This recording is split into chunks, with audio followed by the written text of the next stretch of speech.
Hi, so I started the day making a video very early this morning, and I'm ending the day making another one very late at night, all on the same day. And my oh my, what an eventful day it's been. So videos just like this, were so important to me when I found out that I needed an amputation. And even looking at my face, looking back at me in my phone right now, I'm seeing the faces of the people who made those videos, some of them 5, 6, 7 years ago, from either side of the Atlantic, but in the moment, telling the truth, keeping it real. And for someone like me, those videos were so valuable to me when I was preparing with this, far more than any medical thing I'd find on the internet. But I'll maybe include some of the links in underneath this. But you know what? I swore to myself I was going to do it, and actually, the truth be told, I really don't fucking want to be doing it right now. But I swore I would, and now I won't regret. I won't regret doing it. So, wow. I mean, we got up really early, went in a car to the hospital. This hospital, they process it really quickly, and you kind of need that if you're having a surgery like the one I had today. That you get on like the progress train really quickly. Like they get you out the back, or them through into the back, almost immediately after you've sat down, and that was really important. So I went back. Mary stayed out in the waiting area. They ask you all of your medical questions over and over again. They actually ask you on the name of your doctor and the name of the procedure. And I kind of thought to myself, I've said it out loud, but man, if you had not, or if you didn't like doing so, it would be an ordeal just even saying that.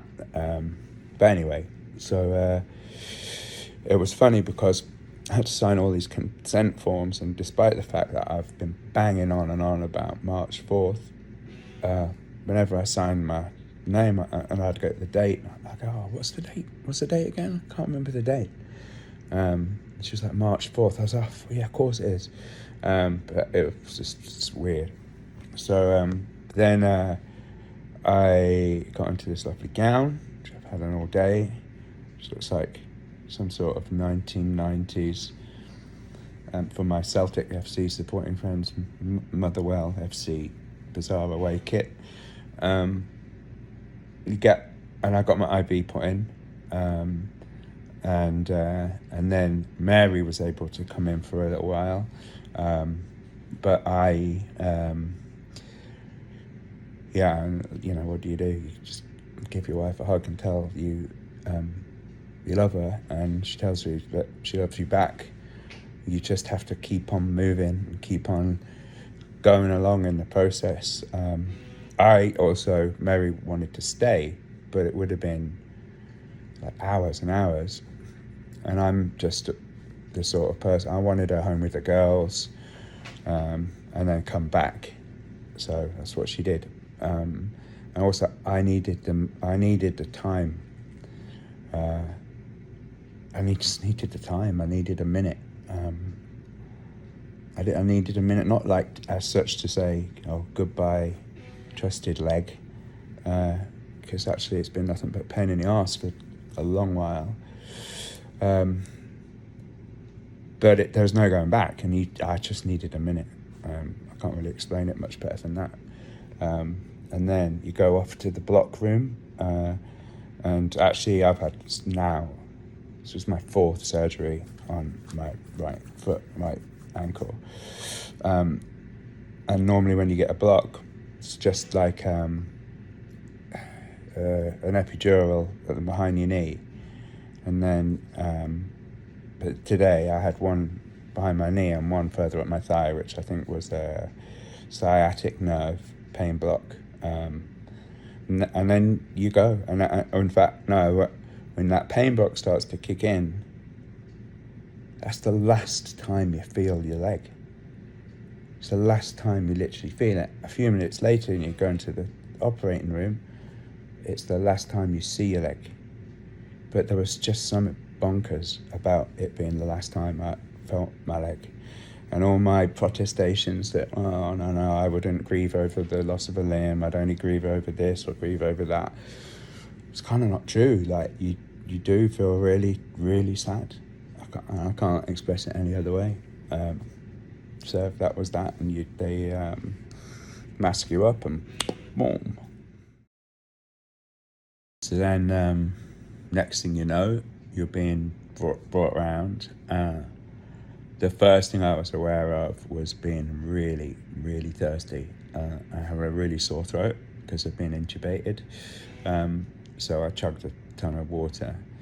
And then just gradually, in that first minute or two, you start to think, okay, I know why I'm here. So I know what they've just done. And I had always said I would immediately look. And I'd always said I would immediately kind of move.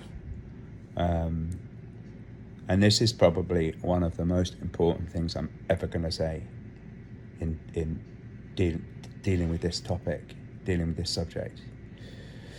And that is, nobody will ever prepare you for how you feel when you see that you've lost a part of your body.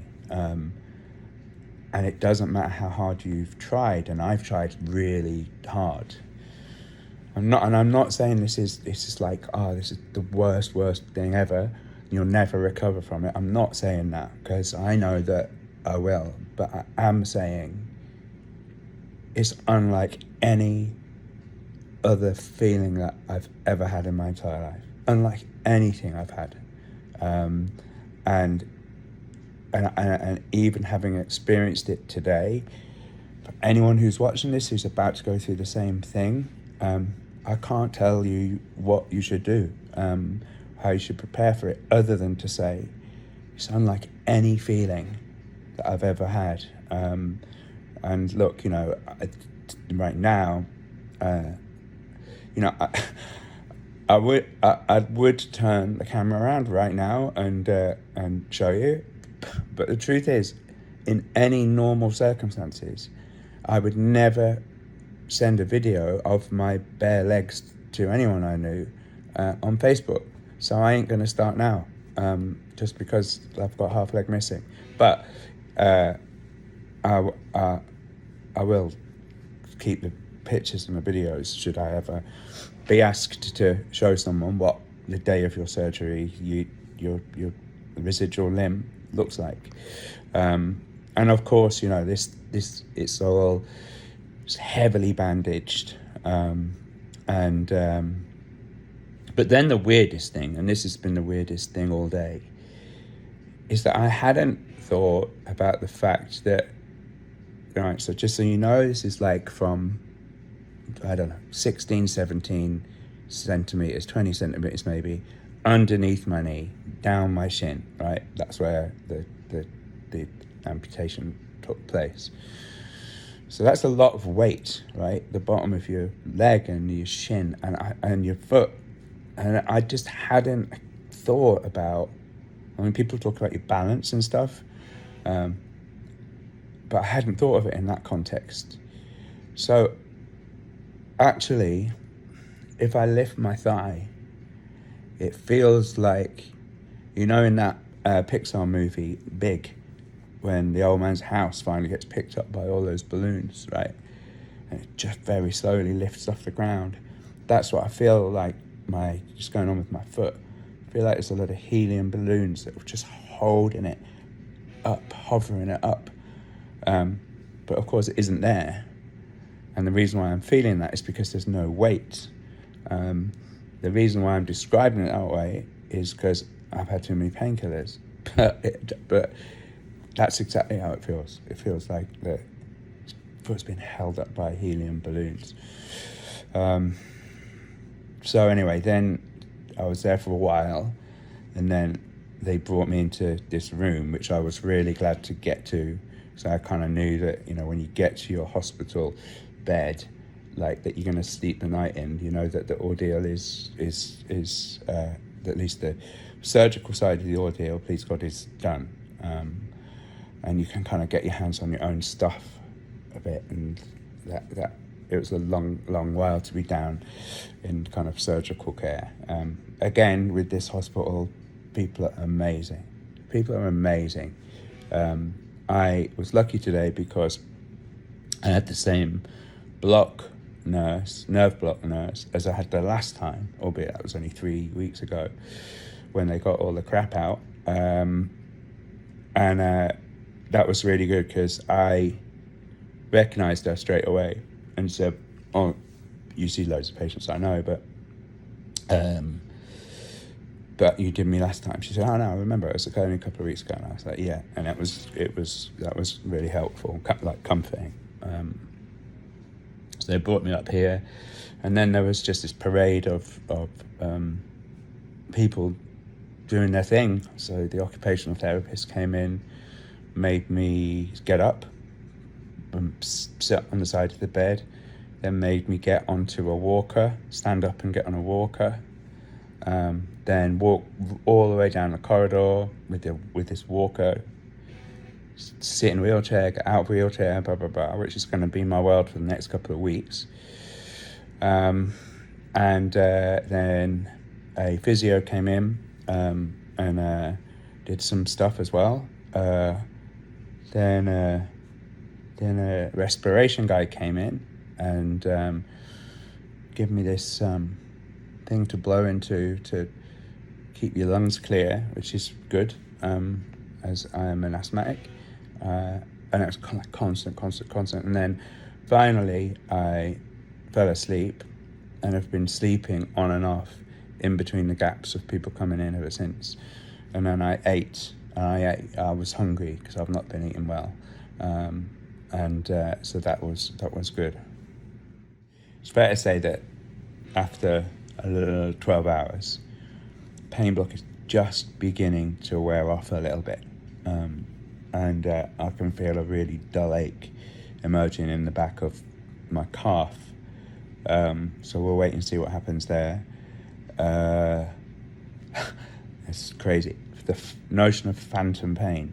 So for anyone who doesn't know, who's not in this boat, phantom limb pain is the limb pain that people who've lost limbs get where that limb was. And right now, my toes of my right leg, which are no longer there, feel numb. They feel like they've got anesthesia in them. But they're not there. They're not there. And that's bananas. So then, as I said, the pain in the back of my calf just started to kick in a little bit. And I'm like, okay, well, this isn't fair, because the pain in my calf is real, because that's still there. But the numb toes shit, that's not fair because they're gone. Anyway, it's stupid. Then a couple of other things today that are just worthy of note is that Mary went home and asked me if I wanted to FaceTime with Lily. Lily's my 4-year-old, really emotionally smart, bit of a daddy's girl, less so these days, but still a bit of a daddy's girl. And we were a bit worried about her. So Mary asked if I wanted to FaceTime with Lily, and for the first time in her life, I said, no, not today. I'll speak on the phone, but I just need to get myself together a little more, and hopefully they'll see them tomorrow anyway. But that was like a curious thing for me, because I've never done that before. And then the plan is that tomorrow I do some physio and that here, and then I'm getting ambulanced from this hospital, which is like a big surgical unit, to a rehab hospital. It's actually closer to our house, so that's good. So my best bet is that I'll report in again when I get to rehab.